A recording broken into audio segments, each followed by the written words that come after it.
পশ্চিমবঙ্গে যে ধরনের রাজনীতি চলছে সেটা সাধারণ রাজনীতি নয়, সেটা বিবাদের রাজনীতি।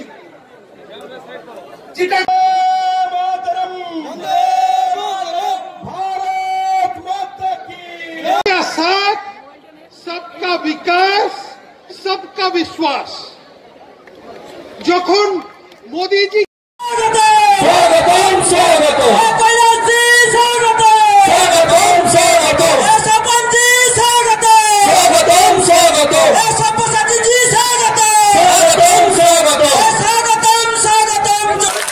যারা মিডিয়ার সামনে আছে যারা মিডিয়ার সামনে আছে আপনার দয়া করে বলছি স্টেজের সামনে আগে সরে যান। মার্গদর্শন করেছে প্রবীণ নেতৃত্ব রাজ্যসভার সাংসদ তার লোকপ্রিয় কার্যকর্তা আমাদের প্রদেশের সম্পাদক এবং আদরণীয় বিধায়ক সব্যসাচী দত্ত মহাশয় মেদিনীপুর জনের এই রাস্তাটা স্বেচ্ছাসেবককে বলে সত্য অনুপম মল্লিক মহাশয়।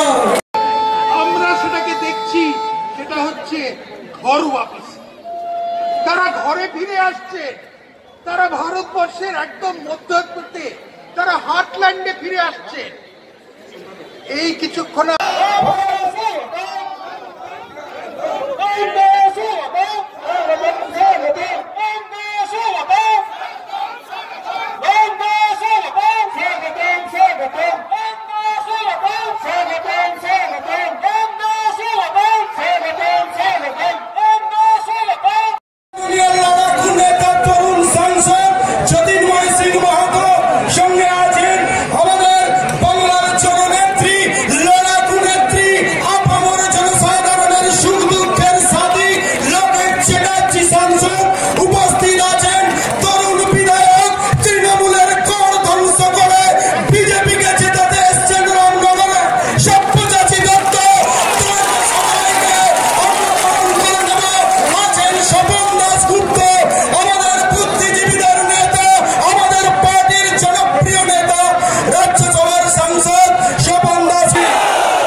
बांग्लादेश में तस्करी का पैसा किसके पास जाता है?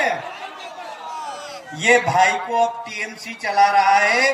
क्या ऐसी टीएमसी की सरकार इस प्रदेश में रहना चाहिए? क्या मैं आपसे पूछना चाहता हूं। टीएमसी अब ममता जी की नहीं है, टीएमसी पुराने नेताओं की किसी की नहीं है। सब टीएमसी को टाटा बाय बाय कर रहे हैं, सब टाटा बाय बाय कर रहे हैं।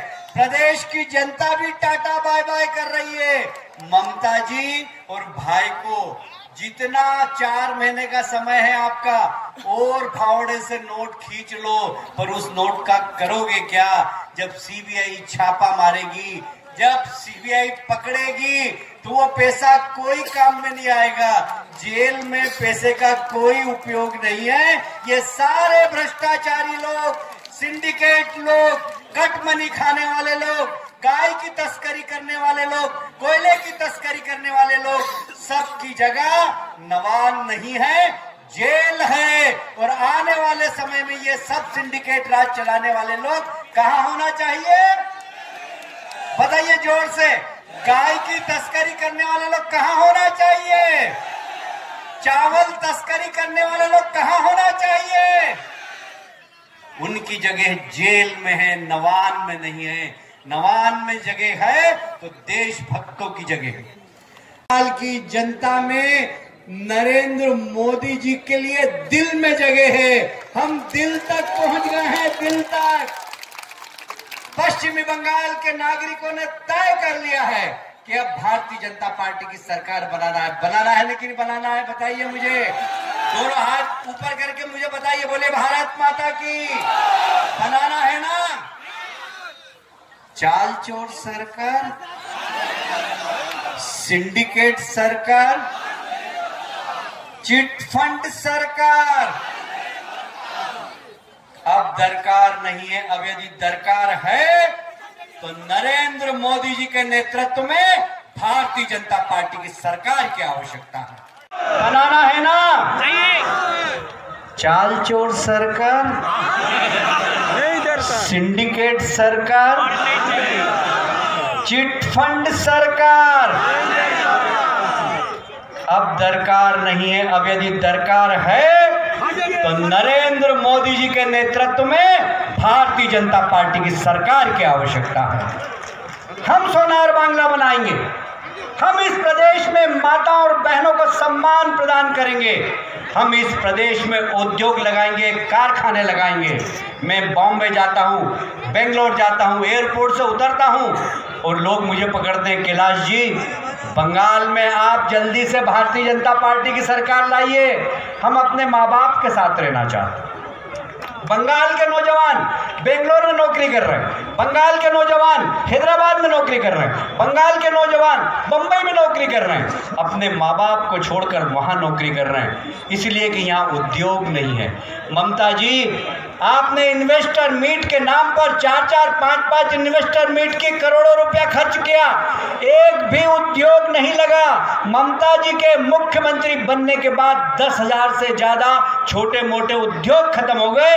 आज बेरोजगार नौजवानों की संख्या बंगाल में बढ़ती जा रही है। भारतीय जनता पार्टी की सरकार आएगी, हम उद्योग लाएंगे, कारखाने लाएंगे और यहाँ के नौजवानों को रोजगार देंगे।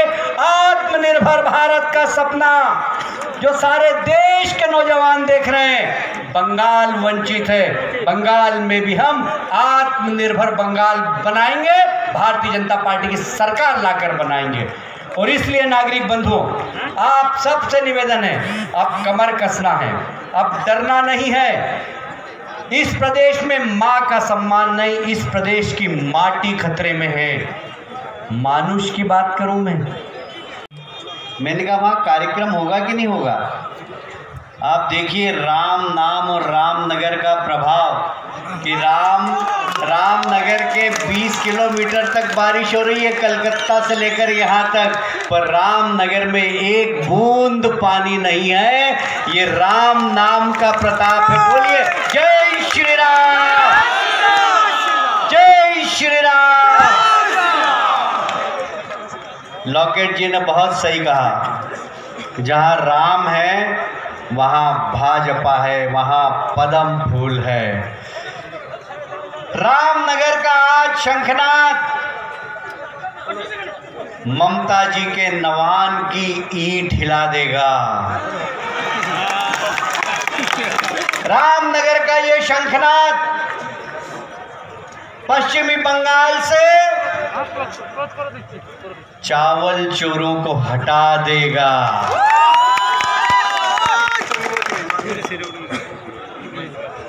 बड़ा अच्छा नारा लगाया, मुझे बहुत अच्छा लगा। चाल चोर सरकार और नई दरकार। मैं बोलूंगा चाल चोर सरकार, आप कहेंगे चाल चोर सरकार, चाल चोर सरकार, चाल चोर सरकार, चाल चोर सरकार। हमारे देश के प्रधानमंत्री नरेंद्र मोदी जी बंगाल आते हैं, गरीबों के लिए निशुल्क चावल देते हैं, तूफान आता है तो दौरा करते हैं, ममता जी को साथ में लेते हैं, हेलीकॉप्टर में घुमाते हैं, 1000 करोड़ रुपए की मदद करते हैं। वो 1000 करोड़ रुपया कहाँ जाता है किसी को पता नहीं। ये चाल चोर सरकार तूफान का पैसा भी खा जाती है, गरीबों का पैसा भी खा जाती है। क्या ऐसी सरकार पश्चिमी बंगाल में रहना चाहिए क्या? मैं आपसे पूछता हूँ। बाइकों के पास चले और बाइकों क्या कर रहे हैं, हमारी अभी लॉकेट दीदी ने बताया, गाय की तस्करी का पैसा कहाँ जाता है, किसके पास जाता है, बाइकों के पास, भाइयों के पास। कोयला चोरी का पैसा किसके पास जाता है, जोर से बताओ। बांग्लादेश में तस्करी का पैसा किसके पास जाता है, ये भाई को अब टीएमसी चला रहा है। क्या ऐसी टीएमसी की सरकार इस प्रदेश में रहना चाहिए क्या, मैं आपसे पूछना चाहता हूं। टीएमसी अब ममता जी की नहीं है, टीएमसी पुराने नेताओं की किसी की नहीं है, सब टीएमसी को टाटा बाय बाय कर रहे हैं, सब टाटा बाय बाय कर रहे हैं। प्रदेश की जनता भी टाटा बाय बाय कर रही है। ममता जी और भाई को जितना 4 महीने का समय है आपका, और फावड़े से नोट खींच लो, पर उस नोट का करोगे क्या जब सीबीआई छापा मारेगी, जब सीबीआई पकड़ेगी तो वो पैसा कोई काम में नहीं आएगा। जेल में पैसे का कोई उपयोग नहीं है। ये सारे भ्रष्टाचारी लोग, सिंडिकेट लोग, कट मनी खाने वाले लोग, गाय की तस्करी करने वाले लोग, कोयले की तस्करी करने वाले लोग, सबकी जगह नवान नहीं है, जेल है। और आने वाले समय में ये सब सिंडिकेट राज चलाने वाले लोग कहां होना चाहिए, बताइए जोर से। गाय की तस्करी करने वाले लोग कहां होना चाहिए, चावल तस्करी करने वाले लोग कहां होना चाहिए, उनकी जगह जेल में है, नवान में नहीं है। नवान में जगह है तो देशभक्तों की जगह है, नवान में जगह है तो नरेंद्र मोदी के कार्यकर्ताओं की जगह है, नवान में जगह है तो सोनार बंगला बनाने वाले भारतीय जनता पार्टी के कार्यकर्ताओं की जगह है। और इसलिए रामनगर के नागरिक बंधुओं, ये रामनगर का शंखनाद पूरे बंगाल के अंदर एक माइलस्टोन बनेगा, एक मील का पत्थर बनेगा। हमारे सव्यसाचीदा नाराज हो रहे थे, अधिकारियों ने जमीन नहीं दी, जगह नहीं दी सभा के लिए। अरे उनके जमीन और जगह देने से कुछ नहीं होता। पश्चिमी बंगाल की जनता में नरेंद्र मोदी जी के लिए दिल में जगह है, हम दिल तक पहुंच गए हैं, दिल तक। চাল চোখ তৃণমূল আর নেই দরকার, এইগুলো জিনিস হয়েছে যবে থেকে তৃণমূল পার্টিটা এত 10 বছর ধরে আজকে এই সব জিনিসগুলো অত্যাচার করেছে। অনেক দেখেছেন কয়লা পাচারে লাগা মালা কালা সব ধরা পড়ছে। আগামী দিনে দেখবেন কালীঘাটের ভেতরে অনেকে লুকিয়ে আছে, সব সিবিআই হবে, সব কজন ধরা পড়বে, দোষীদের শাস্তি হবেই হবে। এত অত্যাচার মানুষ সহ্য করেছে, একের পর এক বিজেপি কর্মীদেরকে কেস দিয়েছে। প্রায় 100-র বেশি, 126 জন বিজেপি কর্মী আমাদের মারা গেছে, আমাদের এখানে মারা গেছে এই পটাশপুরে। আজকে লকআপের মধ্যে পিটিয়ে মারা হয়েছে, তাকে পিটিয়ে মারা হয়েছে, সেখান থেকে এসএসকেএম এ নিয়ে যাওয়া হয়েছে, পরিবারকে পর্যন্ত জানানো হয়নি। আমরা গেছিলাম, আমরা যাচ্ছিলাম তার দেহ নিয়ে, যে কালীঘাট পৌঁছবার কত চাই আপনার লাশ, আর কত চাই, কত লাশ পেলে আপনি হাসবেন, আপনি ভাববেন 2021 সরকার আসবে, একটা সিট জিতবে না, একটাও সিট জিতবে না। যত লাশ ফেলবে তত ভোটে মানুষ এগিয়ে যাবে, ভারতীয় জনতা পার্টি তত তাড়াতাড়ি সরকার তৈরি করবে। বিচ্ছেদ হচ্ছে, বিচ্ছেদ, বিভেদের নাটক শেষ, এবার বিচ্ছেদ। আগামী দিন সবাই বুঝে গেছে যে সব লোকেরা, যে সকল নেতারা সাধারণ মানুষের জন্য কাজ করতে চায়, বাংলার মানুষের জন্য কাজ করতে চায়, অন্যায়ের বিরুদ্ধে আওয়াজ তোলে, সেই সব লোকেদের জন্য আমাদের ভারতীয় জনতা পার্টি, সর্বভারতীয় পার্টি, বিশেষ সর্বভারতীয় পার্টি, আমাদের তার জন্য দ্বার খোলা আছে। আমাদের এখানে পরিবারতন্ত্র নেই। একজন চা বিক্রেতা থেকে আজকে নরেন্দ্র মোদীজি প্রধানমন্ত্রী হয়েছেন। আজকে মুখ্যমন্ত্রীর মতো ভাইপোকে নিয়ে আসতে হয়নি, পরের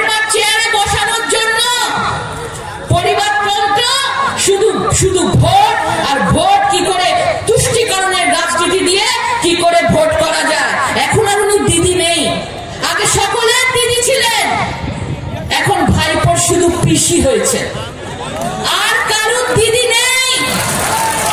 তুষ্টিকরণের রাজনীতি প্রতিষ্ঠা করেছে এই মমতা ব্যানার্জির সরকার।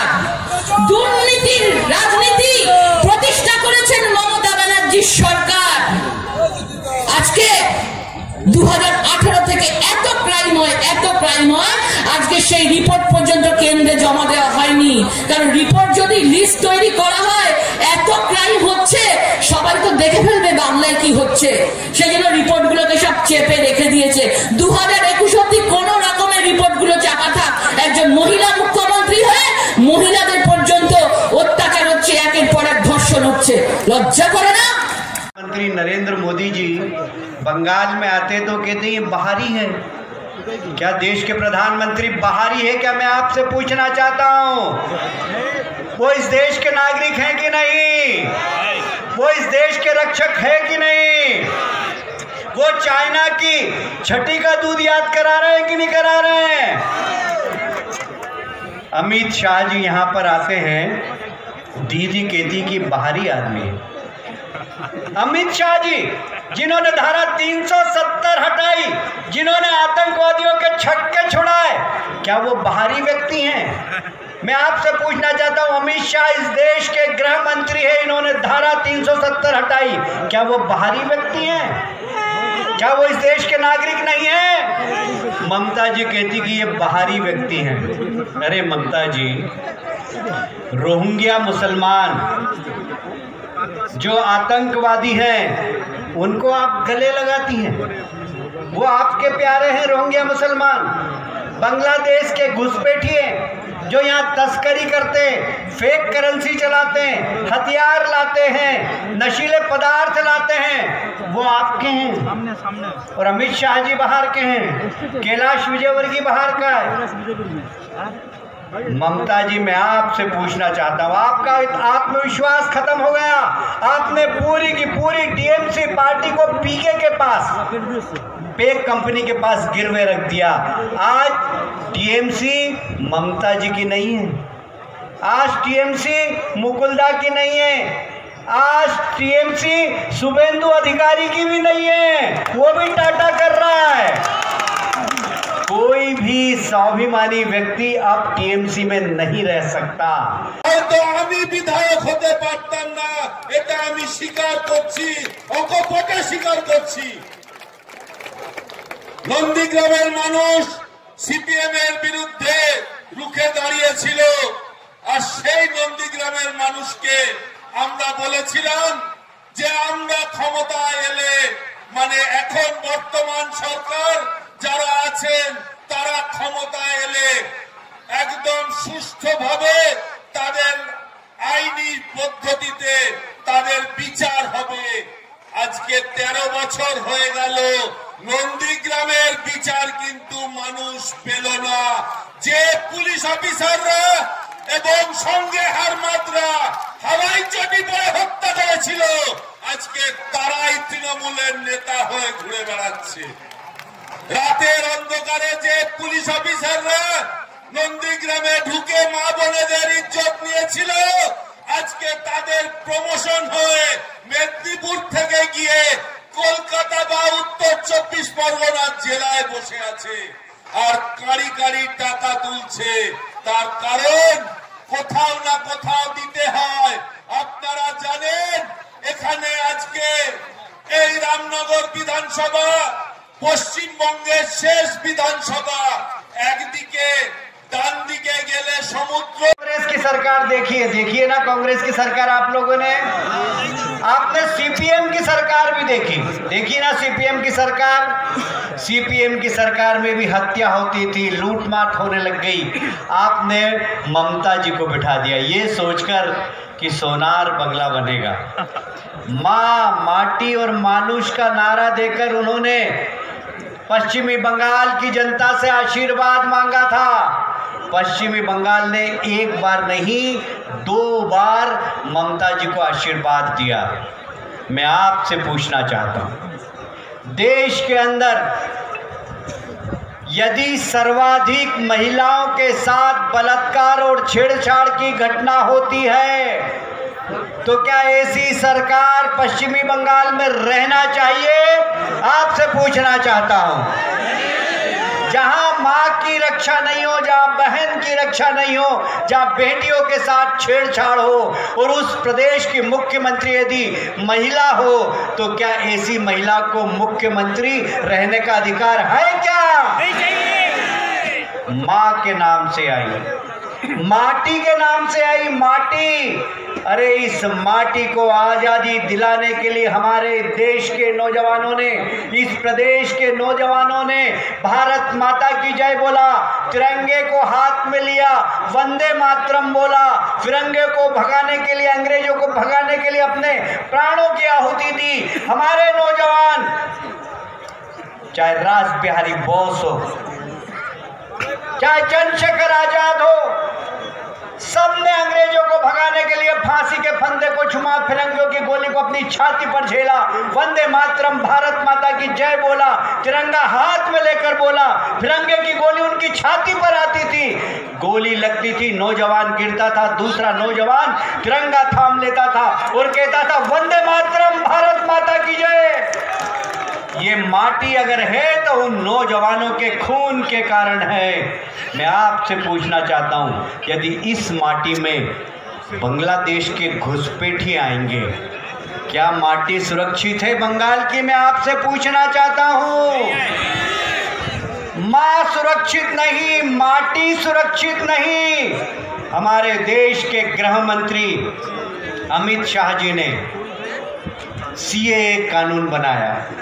सीएए कानून बनाकर वो सब हिंदू जो पाकिस्तान से प्रताड़ित हुए, जो बांग्लादेश से प्रताड़ित हुए, जो अफगानिस्तान से प्रताड़ित हुए, हमारे देश के अंदर शरणार्थी की जिंदगी जी रहे हैं, उनको नागरिकता देने का काम भारतीय जनता पार्टी की सरकार करेगी। हम ये लागू करेंगे और उन सब लोगों को नागरिकता देंगे। पर ममता जी क्या कर रही है?